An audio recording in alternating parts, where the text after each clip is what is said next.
The recent spate of high-profile mass shootings, including in Buffalo, NY, and Uvalde, Texas, has fueled some federal efforts to pass gun control legislation.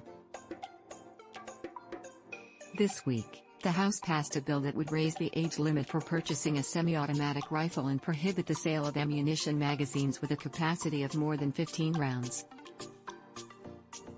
It passed along party lines and is not expected to become law. Meanwhile, Senate negotiators are debating a narrow set of proposals addressing things like school safety, mental health programs, and incentives for states to create red flag laws. The tragedies have also spurred some changes at the state level, like New York's bill raising the age to buy and own semi-automatic rifles to 21.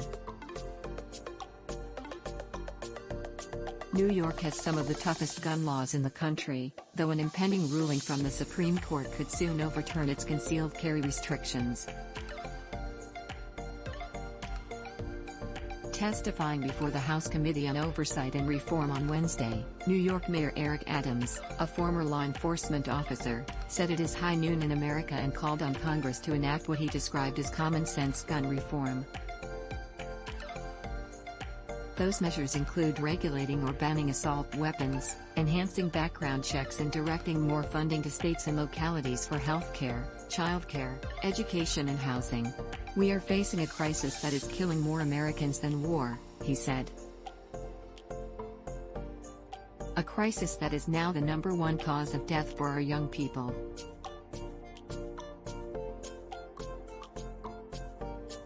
A crisis that is flooding our cities with illegal guns faster than we can take them off the street," he said. While the New York Police Department has taken over 3,000 illegal guns off the city's streets this year alone, the guns just keep coming. Adams spoke to Morning Edition about why gun violence. This interview has been edited for length and clarity.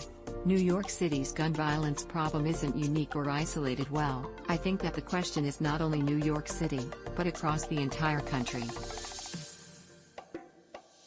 We are seeing the over-proliferation of guns.